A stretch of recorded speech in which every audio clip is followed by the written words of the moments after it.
Taxi FM 93.1, au cœur des grands événements. Mesdames et messieurs, bonjour. L'émission Débat politique sur Taxi FM qui est consacrée ce mercredi à l'actualité sociale qui est brûlante, notamment avec les grèves des fonctionnaires, les grèves des enseignants et bien sûr le front social qui est en ébullition avec la synergie des travailleurs du Togo qui mettent leurs menaces à exécution. La synergie des travailleurs du Togo, la STT, qui était en conférence de presse ce matin à Lomé. Nos invités dans cette émission, Robert Kansouni Douti, il est le rapporteur général du SEPTO, le syndicat des enseignants du préscolaire et primaire du Togo, membre du bureau national de la coordination des syndicats de l'éducation du Togo. Et M. Seth Aziavi, il est le secrétaire administratif du syndicat des enseignants laïcs du Togo, CELT, chargé à l'organisation de la formation et de l'éducation des travailleurs. Avec nos invités, nous allons parler de ce front social qui est bouillant avec des grèves à répétition, les élèves qui sont dans les rues et bien sûr cette menace de grève qui pointe à l'horizon de la part de la synergie des travailleurs du Togo. Messieurs, bonjour. Bonjour Hugues. Merci d'avoir accepté nos invitations. C'est plutôt à nous de vous dire merci pour nous avoir sollicités. Voilà. Alors, nous allons d'abord aborder l'actualité qui est très brûlante du côté donc, de la coordination des syndicats de l'éducation du Togo. On va dire que nous sommes à la croisée des chemins en plein milieu de l'année scolaire. La CZ qui lance un nouveau mode de débrayage. Alors, quelles sont les intentions des enseignants? Comment se mènent les activités au niveau du groupe de travail? S'achemine-t-on vers une année blanche? Autant de questions qui font planer le doute dans les esprits des parents, des observateurs et des analystes au niveau du Togo. Alors, ma toute première question, depuis lundi, les élèves sont dans les rues, les élèves des enseignements publics sont dans la rue par ricochet, et ils ont fait sortir ceux des établissements privés qui sont même en plein examen. C'est une scène malheureusement à laquelle on devient habitué. Alors, Robert Douti, en tant que membre du bureau national de la CZ, et en tant qu'enseignant, quel regard avez-vous sur cette situation? Hugues, je vais dire tout de go que je suis désolé parce que les élèves n'ont pas leur place dans la rue. S'ils sont appelés élèves, c'est parce qu'ils doivent être dans les classes. Et malheureusement, si aujourd'hui nous constatons depuis lundi, dans la plupart des villes du Togo, que les élèves se retrouvent dans la rue, c'est tout simplement décevant. On aurait dû ne pas en arriver là, mais lorsque vous êtes autour d'une table et que l'incompréhension règne à maître, c'est malheureux, c'est à ce genre de situation-là nous risquons d'arriver. Est-ce qu'on peut dire que c'est la seule issue aujourd'hui qui s'offre pour la CZ, c'est-à-dire lancer un mode de grève et avec les conséquences qui s'en suivent? C'est malheureux. Je ne crois pas qu'en tant qu'organisation syndicale, la CESEL n'ait pour unique leitmotiv que la grève. L'objectif au niveau de la CZ, ce n'est pas la grève pour la grève, mais c'est chercher à pouvoir trouver un terrain d'entente, chercher à pouvoir, autour d'une négociation, s'accorder sur l'essentiel pour que les activités pédagogiques puissent se dérouler normalement. Mais depuis, disons, septembre, ça fait beaucoup de temps. Si jusqu'alors, nous sommes obligés de continuer par déposer des mots d'ordre de grève, c'est que malheureusement, c'est la seule issue qui nous reste. Alors, nous allons poser la même question à Seth Aziavi. Il est là au nom de la synergie des travailleurs du Togo, mais il est également enseignant de profession. On voit depuis lundi les élèves dans les rues. Normalement, ces élèves sont censés être dans les classes pour faire les évaluations avant donc les congés de Pâques. Quel regard vous avez sur cette situation actuelle depuis lundi? Ok, merci. Je voudrais saisir d'abord l'occasion pour saluer la démarche de la radio Taxi FM. Ouais. Et il est de bon ton que l'on fasse comprendre à la population et à l'opinion internationale de tout ce qui se passe sur l'échiquier national sur le plan éducationnel. Ouais. Au niveau de la synergie des travailleurs du Togo, je crois, centrale syndicale que nous sommes, nous avons lu la situation depuis toujours. Et nous en disons que si la situation là, on est arrivé devant une telle situation, je crois que le gouvernement, quelque part, est responsable. Ça fait 1 an, jour pour jour. Mois de mars 2017, mois de mars 2018. Et vous n'êtes pas sans savoir que c'était devant vous que le chef du gouvernement avait promis le statut particulier aux enseignants. Il les avait bien rassurés et demandé que la représentation syndicale leur accorde 6 mois le temps de peaufiner les choses pour qu'à la rentrée 2017-2018, en clair en septembre, que les enseignants puissent rentrer en jouissance de leur statut particulier. Là, la faute est à qui alors? Et je crois à la rentrée scolaire, bien avant même, à 2 semaines de la rentrée scolaire, le gouvernement n'a jamais, depuis là, le gouvernement n'a daigné appeler les représentations syndicales autour d'une table pour discuter de la chose. Mais, à 2 semaines, les enseignants ont pris soin d'écrire au gouvernement, lui signifiant que ce qu'il a promis le moment tant entendu est arrivé. Que faire? Ils ont donné un délai moratoire. Le gouvernement n'a pas respecté. Or, le dernier recours d'un syndicat, c'est d'appeler les travailleurs à la cessation d'activité. Et donc, c'est ce qui a été fait. Pensant que l'on allait considérer vraiment ces réalités et prendre des mesures idoines pour sauver l'année. Et voilà là où nous sommes arrivés aujourd'hui. La synergie des travailleurs du Togo, ayant vu la situation, et dans sa plateforme actuelle, n'a que faire apporter de soutien à tous les secteurs. Et d'ailleurs, ce n'est même pas l'éducation centrale syndicale que nous sommes.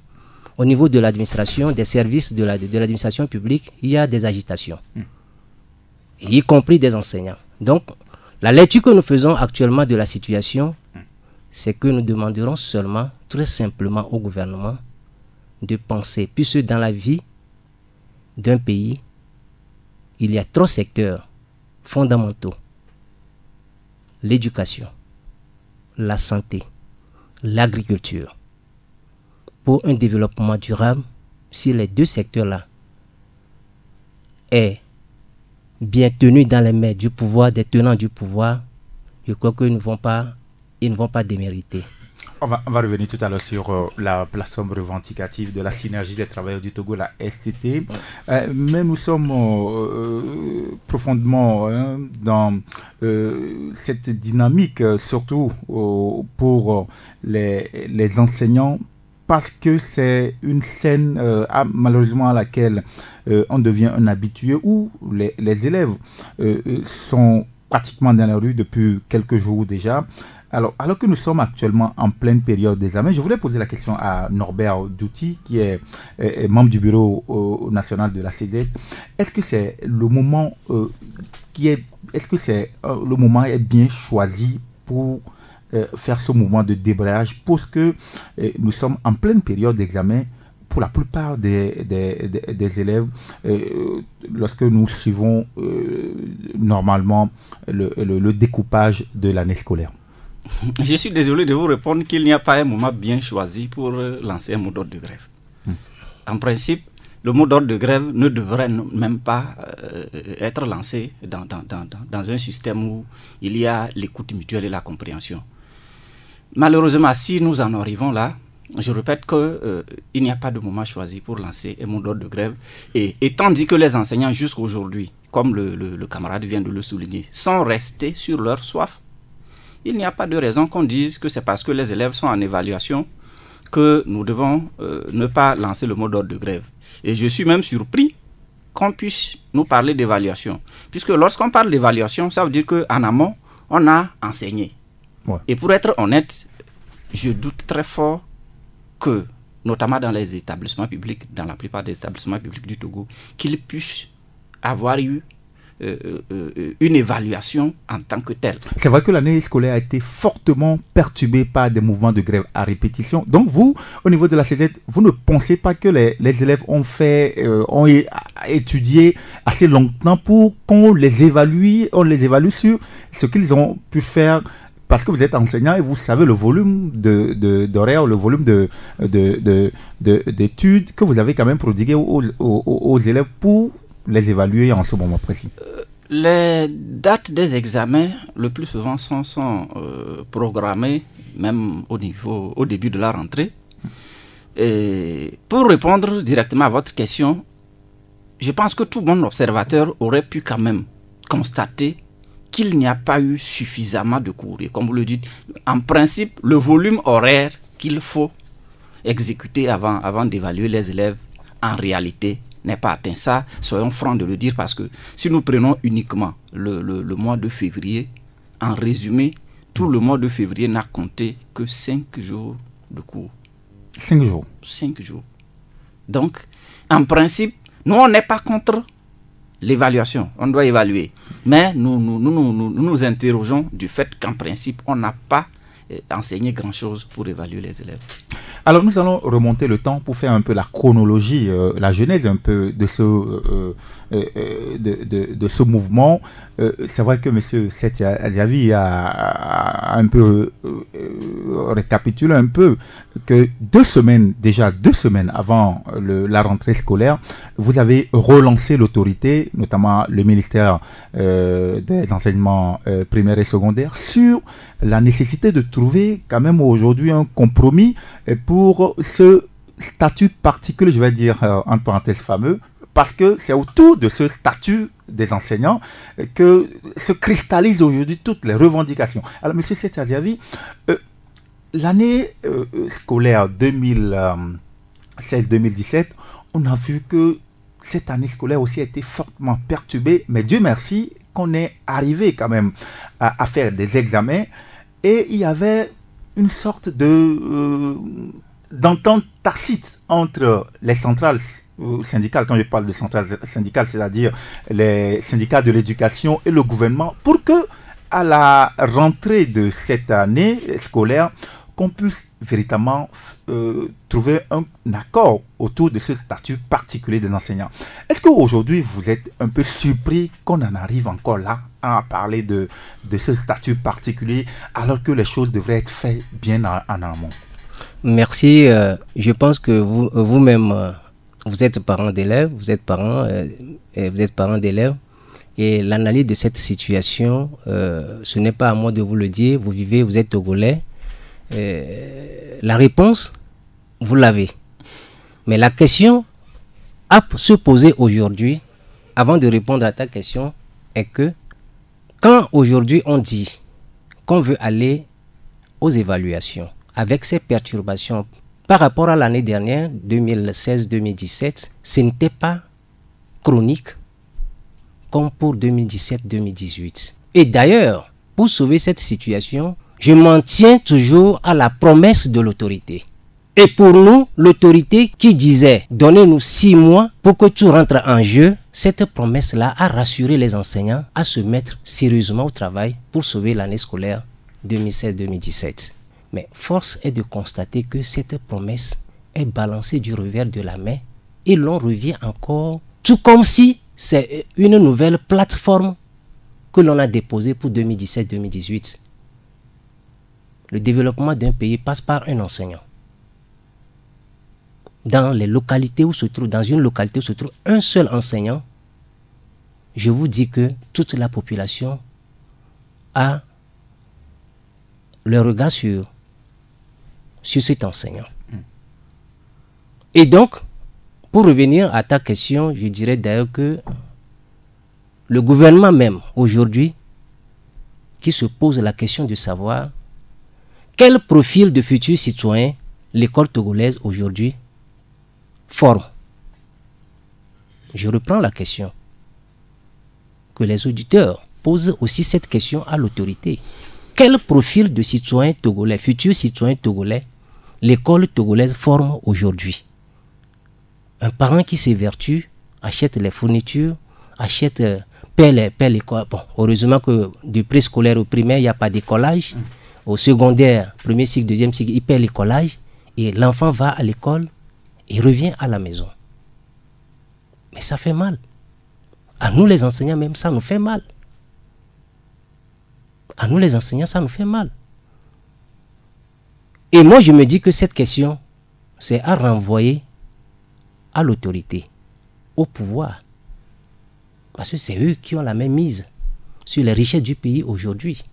Et quand le Premier ministre annonçait en mars 2017, là, pour moi, il a déjà inscrit la résolution de ce problème dans son agenda. Vouloir dire qu'aujourd'hui, que le budget 2018 n'a pas pris en compte cela, à vous d'en juger. Vous êtes les hommes de médias, à vous d'en juger. À vous d'en juger. Voilà. Et M. Robert Douty, c'est vrai que il y a un cadre qui a été mis en place par le gouvernement et au début donc, de ces mouvements, le cadre de travail s'est réuni à plusieurs reprises. Alors, je me souviens donc de ce communiqué de ce groupe de travail le 2 mars dernier où on peut dire que le groupe de ce cadre de réflexion a été un peu, je dirais, un peu impuissant par rapport donc aux promesses du gouvernement en disant que pour cette année, honnêtement et franchement, le gouvernement ne pourra vraiment rien faire pour les enseignants. Mais en amont, comment est-ce que vous avez accueilli la mise en place de ce cadre de travail? C'était quand même censé régler ce problème définitif des revendications des enseignants. Comment l'avez-vous accueilli? La naissance de ce énième groupe de travail a été, pour le monde éducatif, je vais vous surprendre, une déception totale. Ah bon? Pourquoi une déception? On dit souvent que quand on veut noyer un problème, on crée une commission et on le met là-dedans. Et vous êtes homme de médias, comme le camarade l'a dit. Vous savez, depuis que les problèmes sont nés au niveau de l'éducation, le nombre de commissions ou de groupes de travaux qui ont été mis sur pied. Et vous connaissez aussi les résultats, puisque aujourd'hui, la situation est là. Mais il faut quand même avouer que c'est ce groupe de travail qui a sauvé la situation à la fin de l'année scolaire 2016-2017 pour qu'on puisse arriver quand même à arrondir les angles. Je vous rappelle que c'est le ministre Gilbert Bahora qui avait personnellement présidé ces travaux. Il faut dire que en réalité, ce n'est pas le groupe de travail qui a sauvé l'année. Hein. C'est parce que à un moment, les syndicats se sont dit qu'il fallait mettre de l'eau dans leur vin avec l'intervention de plusieurs personnalités dans l'ombre. Sinon, le groupe de travail de l'année passée n'avait pas apporté une solution. Mais puisqu'il fallait à un moment s'entendre sur l'essentiel, nous avons dû mettre bas à terre. Maintenant, c'était un groupe de travail de l'année passée, on avait cru que ce devait être le dernier. C'était clair, la seule chose qui restait, c'est qu'à cette rentrée, le statut particulier devait être prêt avec les avantages de façon immédiate. Mais quelle n'a été notre surprise? Le camarade l'a déjà dit, qu'à la rentrée, à quelques jours de la rentrée, qu'on nous repousse la rentrée pour nous dire qu'il fallait encore se retrouver au niveau de la SAZOF pendant un certain nombre de séances pour régler un certain nombre d'incompréhensions avant d'aller à la rentrée. Inutile de rappeler qu'en mars dernier, à la fin du groupe de travail, comme vous le dites, présidé par le ministre Gilbert Bahora, le Premier ministre avait brandi les accords issus de ce groupe de travail comme un trophée de guerre. Et c'était la sérénité dans les têtes des parents d'élèves parce qu'ils se disaient que pour une fois, l'année scolaire 2017-2018 devait être entamée avec sérénité. Tel n'a pas été le cas. Nous avons repris la rentrée avec des mouvements de grève et ce n'est qu'à, disons, tout récemment, après 3 ou 4 mois, qu'on a dû remettre sur pied un autre groupe de travail. Finalement, ça finit par ne pas avoir de sens. Ça finit par ne pas avoir de sens. ce groupe de travail, en réalité, je ne sais pas s'il a la capacité de faire quelque chose. Vous avez vu, le communiqué du 2 mars semblait expliquer aux gens qu'on était en train de trouver une piste de sortie. Ouais. J'avais vu sur certains journaux, on écrivait d'ailleurs que on était en train de trouver un terrain d'entente. Mais voilà, aujourd'hui, les grèves sont encore là. Tout à l'heure, il y aura encore une rencontre au sein de ce groupe de travail avec le Premier ministre. On attend de voir, mais j'avoue que jusqu'ici, tant que la question du statut particulier, qui a été une promesse du Premier ministre, tant que cette promesse ne sera pas tenue, cela va être compliqué. Ce serait compliqué qu'on puisse retrouver la sérénité dans la maison éducation. Bien, moi je voudrais ajouter à ce qu'il a dit.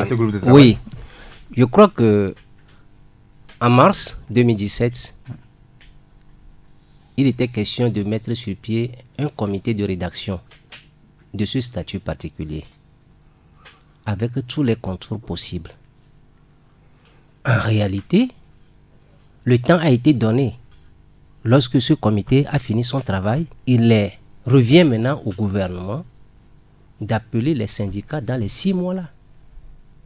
On n'a pas besoin aujourd'hui de parler aujourd'hui de groupes de travail qui travaillent actuellement. On n'a pas besoin. C'est que le gouvernement du président de la République au chef de gouvernement et son équipe, ils étaient sûrs que dans les 6 mois, ils allaient honorer de leur engagement. C'est pourquoi ils ont pris le document qu'ils ont publié sur, c'est-à-dire l'opinion nationale et internationale avait vu ça, surtout que notre chaîne nationale est sur satellite, que les enseignants auront leur statut particulier. Vouloir dire aujourd'hui que ramener le problème de cette question de statut particulier dans le groupe de travail qui doit travailler, ce groupe de travail aujourd'hui parle d'un plan quinquennal. Et ça veut dire que on dit aujourd'hui indirectement aux enseignants que leur statut particulier, ce n'est pas aujourd'hui ni demain. À vous, vous faites une promesse à votre enfant. Vous avez rassuré votre enfant que je vais vous faire ça. Si tu travailles bien à l'école, ou bien ici, ou bien tu me fais ceci là, tu auras tel cadeau. Et subitement, tu n'as même pas cherché à appeler l'enfant parce que tu dis que c'est le père. Dans l'éducation, il y a 2 choses. Il y a l'amour et l'humilité. Et lorsqu'on est dirigeant, on doit cultiver l'amour et l'humilité. Et l'amour a double sens. Puisqu'on s'aime malgré ses propres défauts, on doit aimer les autres malgré les leurs. Je crois que le gouvernement aujourd'hui doit s'interroger et s'interpeller de la façon dont il prend le problème de l'éducation, du problème de notre système éducatif. Je le dis toujours, vous êtes les hommes de médias. Je crois que le président de la République, heureusement que c'est lui qui est encore aux affaires, avait annoncé à plusieurs reprises les états généraux de l'éducation et de la santé. Est-ce aujourd'hui la plateforme des enseignants maintenant qui va conduire, qu'on va ramener maintenant pour mettre vraiment ce cadre des états généraux de l'éducation, et on dit aujourd'hui que pour le statut particulier promis maintenant, on remet ça sur un plan quinquennal? La question là à se poser toujours. Donc pour vous, le gouvernement n'honore pas ses engagements envers les enseignants? Justement, ça dit, n'honore pas ses engagements vis-à-vis de l'école togolaise. C'est eux-mêmes, c'est nous tous qui avaient chanté dans ce pays. Tant vaut l'école, tant vaut la nation. Tant vaut l'école, tant vaut la nation. Et le développement d'un pays passe toujours par l'école. Le développement d'un pays passe toujours par l'école. Que le gouvernement revisite vraiment sa façon de faire, sa façon de diriger le pays. Les parents gémissent, nous gémissons, nous les parents nous gémissons. Dans plusieurs, moi je le dis toujours, tant que l'on ne s'assied pas et prendre leurs responsabilités vis-à-vis de la jeunesse montante, eux-mêmes ils n'ont qu'à comprendre que je ne sais comment, eux-mêmes ils n'ont qu'à réfléchir autour de la chose. Alors, Robert Oudouti, d'aucuns disent, c'est pas pour vous faire offense, d'aucuns disent que les enseignants ont beaucoup gagné ces derniers temps dans leurs revendications avec le gouvernement. C'est-à-dire que beaucoup de doléances ont été satisfaites. Aujourd'hui, le point de désaccord reste le statut particulier. c'est vrai que vous y tenez, vous tenez tant à ce statut particulier, mais est-ce que vous ne pouvez pas mettre aussi de l'eau dans votre vin pour permettre à ce que l'année scolaire puisse aller à son terme, tout en restant dans ce cadre de discussion dans le groupe de travail avec le gouvernement pour essayer d'aplanir, de trouver la solution définitive à ce problème de l'éducation? Je suis désolé de vous dire que si au niveau de la CZ, nous sommes malheureusement obligés de se comporter ainsi, c'est que il nous semble que nous avons perçu la volonté manifeste du gouvernement de ne jamais prendre au sérieux la question de l'éducation, de ne jamais s'investir pleinement et sérieusement dans la résolution du problème au niveau de l'éducation. Ne pas reconnaître que des efforts ont été faits par ce gouvernement-là au niveau de l'éducation serait être injuste, être non objectif.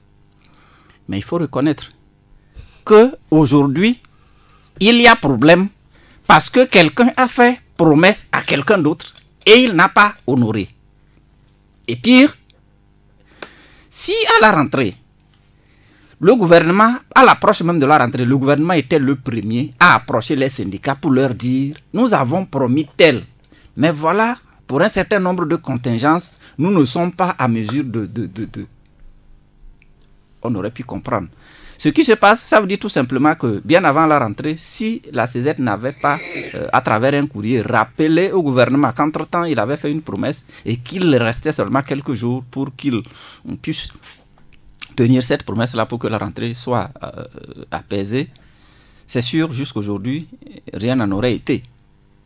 Et maintenant, nous dire que le gouvernement fait des efforts et que le seul point d'achoppement demeure le statut particulier et qu'il faille rester dans le groupe de travail qui n'existait pas s'il n'y avait pas eu grève malheureusement et attendre que le gouvernement nous trouve la solution, on attendra longtemps. On attendra jusqu'au retour du Christ, à mon sens. Le gouvernement ne ferait rien. Ce n'est pas trop dire, mais nous savons malheureusement comment le gouvernement actuel se joue de la question éducative. J'ai souvent dit que ce qui manque aujourd'hui, c'est une communication franche et sincère.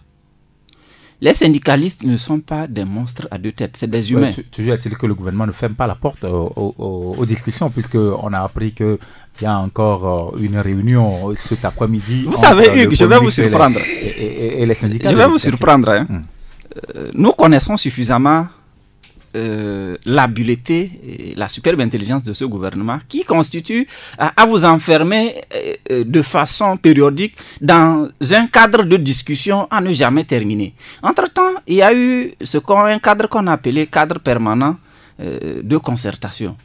Et à l'époque, j'ai bonne mémoire que ce cadre a travaillé pendant 3, 4, 5 ans sans avoir rien ramené. On vous dit, vous êtes au niveau du cadre permanent de concertation, il faut verser toutes les questions liées à l'éducation dans ce cadre-là, et puis on discute, et puis point terminé, il n'y aura plus de mouvement. Moi, à mon sens, je ne crois pas qu'il puisse avoir une discussion permanente. Lorsqu'il y a un problème né, on s'assoit, on discute, et on le résout une fois de bon. Pour moi, rester dans ces groupes de travail régulièrement, de façon répétée, dans ces groupes de discussion et ces cadres, c'est comme c'est une volonté de laisser les problèmes de façon permanente pour ne jamais les régler. C'est pourquoi nous, au niveau de la CZ, nous disons qu'il est temps que ce groupe de travail, pour l'amour du ciel, soit le dernier, pour au moins à ce qui concerne le statut particulier. Que ce groupe de travail soit le dernier qui trouvera des réponses claires à la plateforme que nous avons déposée pour que dans les jours à venir, on ne finit pas par former un autre groupe pour lui trouver un autre nom. Monsieur Setazavi, je ne voulais pas vous poser la question, mais je crois que vous êtes au parfum de l'info, puisque vous êtes le secrétaire administratif du syndicat des enseignants laïcs du Togo, CELT. Donc, en tant qu'enseignant, vous maîtrisez bien le problème. Qu'est-ce qui comporte le statut particulier voilà, que vous y tenez tant, qu'est-ce qu'on peut retrouver dedans, dans ce statut particulier pour les enseignants? Apparemment, j'ai l'impression que ce statut particulier vous est vraiment cher. Oui, je te remercie. Et là, je vais te renvoyer rapidement vers le statut général de la fonction publique. En son article 192, et je crois alinéa 3, et alinéa 3 surtout, je crois qu'il est dit que chaque corps, avec le nouveau statut particulier, chaque corps doit avoir sa particularité et son statut particulier, et avec les avantages afférents. Et donc, si la question n'est pas d'actualité avec notre statut général, je ne pense pas que les enseignants vont poser le problème. Et le gouvernement même est conscient. Et tout de suite, vous avez posé la question, qu'est-ce qui fait traîner? Aujourd'hui, le monde du travail, aujourd'hui au Togo, est en ébullition. Et l'autorité, aujourd'hui, je ne sais comment ils considèrent les partenaires sociaux que sont les syndicats. Mais dommage que dans notre pays, on considère les syndicats comme des institutions ou bien des associations qui est à la merci, disons, de l'opposition. Et à chaque fois, le langage, c'est qu'ils sont manipulés. Inféodés à la politique. Ça, si un gouvernement fait vraiment cette analyse, moi, je dirais que le gouvernement même, alors là, il ne connaît pas l'utilité d'un syndicat dans un pays. Un syndicat, lorsque le chef, le président de la République, d'abord, je commence par là, pour sa campagne, son programme de gouvernement, le syndicat étant une organisation de défenseurs des droits des travailleurs, pique l'élément essentiel qui le concerne. Lorsque le président est élu, il nomme un premier ministre. Le premier ministre présente son programme de gouvernement à l'Assemblée nationale. Le syndicat pique également ce qui l'avantage là-bas. Là, il suit l'action du gouvernement. Est-ce que ce que vous avez promis au peuple, vous avez promis aux travailleurs, est-ce que vous respectez cela? C'est le non-respect qui fait que le syndicat interpelle le gouvernement. Et si on interpelle le gouvernement, automatiquement, le gouvernement doit appeler les partenaires sociaux autour d'une table pour que l'on discute des problèmes. Mais dommage qu'au Togo, lorsqu'on dépose une plateforme revendicative, il faut écrire, rappeler, jusqu'au finish. Le syndicat était obligé de faire recours à leur dernière arme, qui est la grève. La cessation de travail. À une cessation de travail. Les syndicats aident au développement du pays. Mais que l'on cesse de traîner sur les revendications des travailleurs. Que l'on cesse de traîner sur les revendications des travailleurs. Et au finish maintenant, c'est la chasse aux membres des organisations syndicales que nous sommes en train de vivre ces derniers moments. Mais c'est très dommage. Alors, on n'a pas fini de régler le problème des enseignants parce que c'est un problème qui est sur le tapis depuis quelques années déjà. Que la synergie des travailleurs du Togo, la SCT, annonce aussi des actions à venir. Alors, la synergie des travailleurs du Togo était ce mercredi même en conférence de presse, une conférence de presse qui a pour objectif donc d'interpeller l'autorité par rapport donc à la situation d'un enseignant. D'abord, Claude Pelelem qui est arrêté, je crois, à Kara, et aux dernières informations qui étaient envoyé à Lomé au niveau de du service de renseignement et d'investigation SRI. Aujourd'hui, le souci de la synergie des travailleurs du Togo, c'est de demander la libération pure et simple de votre camarade, de cet enseignant-là au niveau qui est à Kara, bien sûr, et qui a été interpellé pour des actions de syndicalisme. Merci. D'abord, je tiens à vous remercier de sortir de cette conférence de presse ce matin à 10h. Et je dirais d'ailleurs que la presse a fait vraiment un travail inlassable. Avant d'arriver tout de suite sur cette antenne, nous venons de la justice. Et Dieu merci, notre sortie a payé. Le camarade Claude Pelelem vient d'être libéré. Il a été libéré? Mais il est sous contrôle judiciaire. Mais toutefois, nous saisissons toujours l'occasion et en interpellant les autorités. Alors, on lui reproche quoi exactement? Pour le moment, on n'est pas allé dans les détails. On devait aller chez lui à la maison pour être au parfum des actes d'accusation que l'on a portés contre lui. Et moi, je suis ici. Mais toujours est-il qu'il est libéré. Mais nous interpellons toujours les autorités pour qu'ils libèrent les quatre autres camarades qui sont aujourd'hui sans jugement, qu'on a mis dans la prison civile de Kara.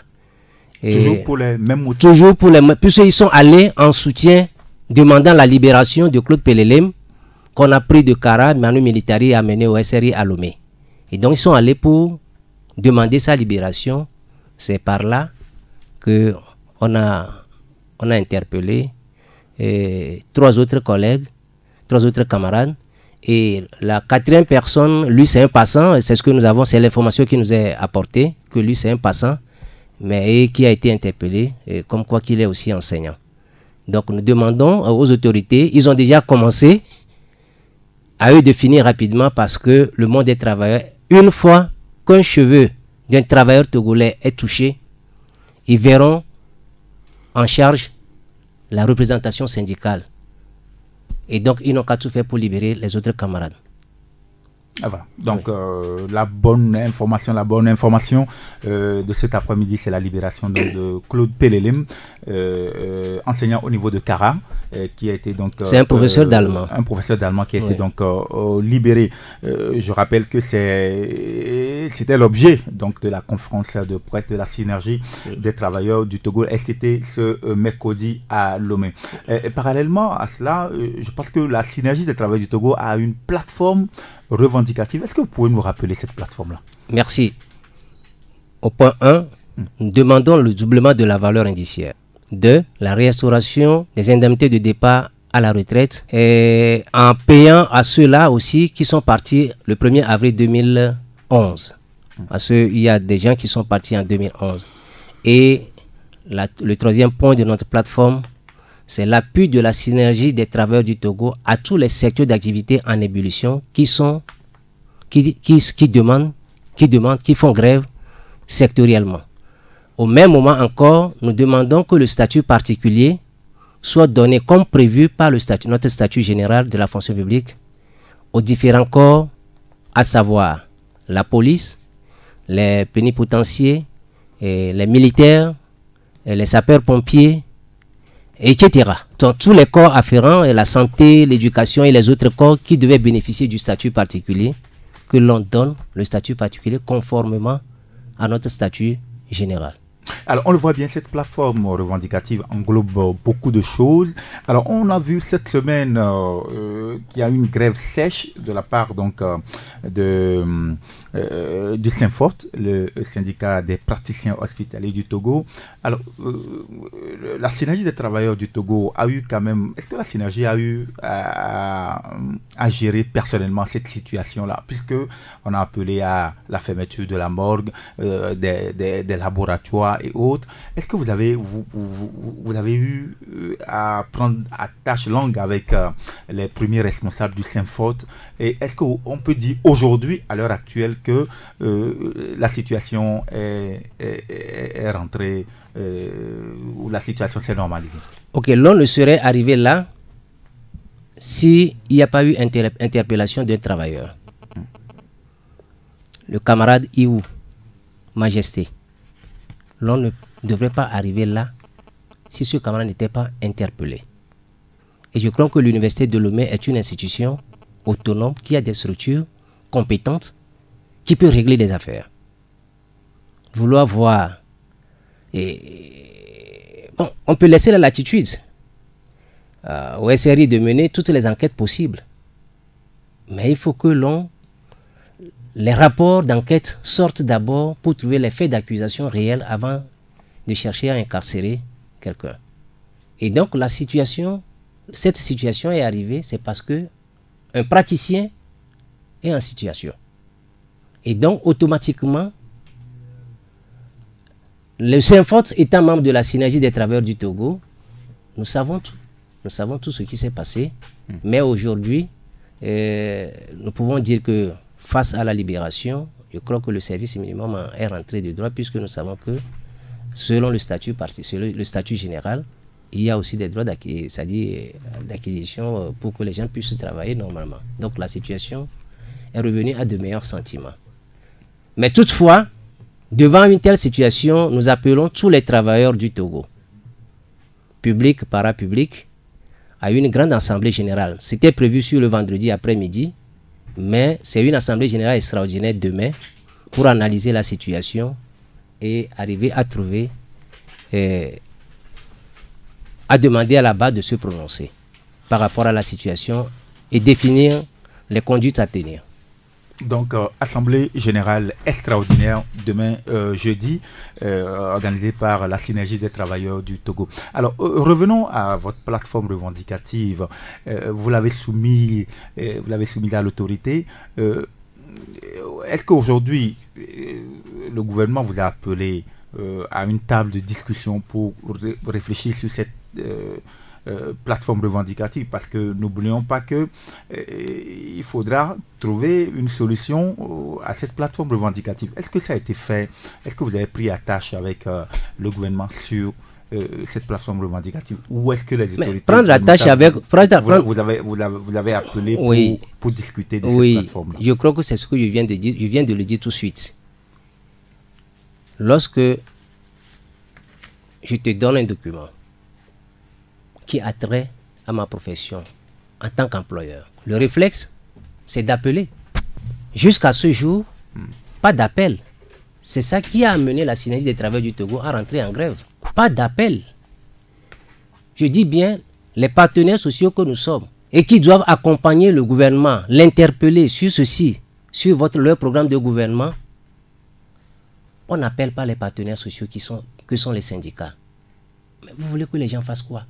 Alors que les travailleurs sont dans le besoin, les besoins récurrents. Donc à ce jour, il n'y a pas d'appel.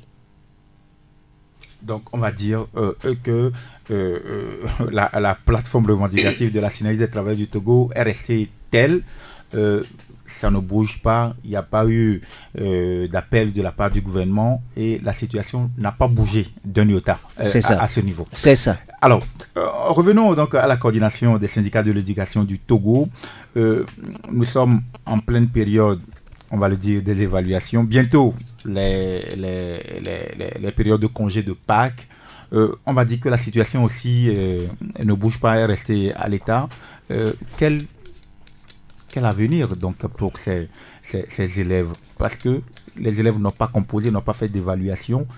Forcément qu'ils vont aller en congé sans être évalués. Quel futur quand même pour ces élèves? Est-ce que l'année scolaire 2017-2018 ne risque pas vraiment de connaître des chamboulements? Personne ne saurait le dire, il faut être dans le secret de Dieu pour pouvoir le faire. Et permettez que je revienne sur le cas des camarades incarcérés et certains libérés. Nous voulons profiter de votre micro pour dire merci à tous ceux qui, sur toute la ligne, ont pu faire ce qu'ils ont pu faire pour que le camarade Claude Pelelem retrouve entre-temps la liberté. Nous continuons par souhaiter que les 3 autres camarades qui sont déférés à la prison civile de Kara, notamment les camarades Askoulim, Simloa et autres, puissent recouvrir leur liberté d'abord, parce que si leur place doit être la prison, je me demande quelle sera la place de leurs élèves. Donc nous souhaitons qu'en plus du camarade Pelelem, que les 3 autres camarades qui restent puissent recouvrir aussi leur liberté. Maintenant, pour revenir à votre question, est-ce que l'année scolaire ne risque-t-il pas de connaître des chamboulements? Je ne saurais le dire, mais je dirais qu'il revient peut-être au gouvernement de pouvoir répondre à cette question, parce que c'est elle qui a la solution, c'est elle qui a la baguette magique. Si aujourd'hui, le gouvernement arrive à proposer ce qui est acceptable, ce que la CZ réclame à travers sa plateforme. Qu'est-ce qui est acceptable pour la CZ à l'heure actuelle? Ce qui est acceptable, c'est d'abord la libération des camarades. Ensuite, le statut particulier avec un certain pourcentage. Le statut général de la fonction publique nous donne droit jusqu'à 50%. Et nous disons qu'à défaut des 50%, qu'on puisse quand même déterminer un pourcentage à nous octroyer cette année et qu'on essaie de voir comment on pourra, à la rigueur, de façon échelonnée, atteindre les 50% en tout cas dans un bref délai ou à la sortie de leur plan quinquennal, comme ils le disent. Et voilà notamment les exigences au niveau de la CZ. Si nos camarades sont libérés, si on arrive à trouver en tout cas un consensus par rapport au pourcentage des primes annexé à ce statut particulier-là pour faire jouer les enseignants, il n'y a pas de raison que la grève puisse continuer parce que nous ne sommes pas venus dans l'éducation pour ne faire que la grève. Donc, pas de compromis. Pas de compromis. Puisque jusqu'ici, il faut être clair, depuis jeudi, il y a eu déjà 3 rounds de discussion. Ouais. Le gouvernement est resté dans sa position qui consiste à dire que aujourd'hui, par rapport à la crise politique, les recettes budgétaires sont très très faibles et qu'ils ne seront pas à mesure de pouvoir satisfaire à notre principale revendication. Et nous disons que cette situation est regrettable. Nous avons été clairs avec les ministres, nous avons dit que il sera, c'est le mot que j'ai utilisé, je me rappelle, impossible de pouvoir retourner à la base, dire aux camarades que le gouvernement dit qu'il n'a rien. Ce ne serait pas possible. Ce ne serait pas possible parce que nous avons expliqué clairement au gouvernement que cette attitude reviendrait à mettre en difficulté les responsables syndicaux que nous sommes. Alors, nous avons demandé au gouvernement de faire feu de tout bois et pour qu'on puisse sauver ce qui peut être sauvé, c'est-à-dire pouvoir nous accorder un certain pourcentage de primes plus l'adoption du statut particulier qui va passer à l'Assemblée nationale parce qu'il y a des textes et certains articles qui font problème. On va revoir tout ça, que cela puisse passer à l'Assemblée nationale, être voté pour que la calmie et la sérénité puissent revenir dans le monde de l'éducation. Un dernier mot, 30 secondes. Oui. Qu'est-ce que vous promettez aux parents d'élèves qui vous écoutent aujourd'hui, en ce moment même? Aux parents d'élèves, à nous-mêmes d'abord, puisque les enseignants ne sont pas des prêtres, nous sommes aussi des parents d'élèves. Aux parents d'élèves, nous disons que dès que le gouvernement aurait répondu à notre cri, juste les instants qui vont suivre, nous serons en classe. La preuve, l'année passée, tout le monde a vu qu'à un moment, beaucoup avaient d'ailleurs redouté l'année blanche. Mais l'enseignant aimant son métier et aimant plus les enfants, contrairement à ce qu'on nous fait croire, nous sommes prêts, dès que le gouvernement aura répondu à nos exigences, de nous mettre dans les classes, même s'il faut le faire jusqu'au dimanche, pour sortir des résultats qui vont surprendre positivement les parents. Vous avez vu, l'année passée, nous avons eu les meilleurs résultats possibles auxquels bien de parents ne s'attendaient. Donc, la promesse, elle est là. Tant que nous serons écoutés, le travail, nous le ferons très bien. Ce sera votre dernier mot, Robert Douty. Je rappelle que vous êtes rapporteur général du SEPTO, le syndicat des enseignants du préscolaire et primaire du Togo. Vous êtes également membre du bureau national de la CZ. Merci à vous, M. Seth Alziavi. Je rappelle que vous êtes secrétaire administratif du syndicat des enseignants laïcs du Togo-Celt, chargé à l'organisation et à la formation et de l'éducation des travailleurs. On se voit bien évidemment à l'actualité, mais l'information que vous avez apportée, c'est que demain jeudi, il y a une assemblée générale extraordinaire de la SCT pour revenir donc au centre communautaire de Tokoin. Au centre communautaire de Tokoin. Oui. On va suivre cette actualité. Merci à Francis Daï pour la mise en onde de cette émission, une heure de vérité consacrée au front social qui bouillonne en ce moment. Merci de nous avoir suivis. À mercredi prochain pour le décryptage de l'actualité. Taxi FM, la seule radio d'information continue.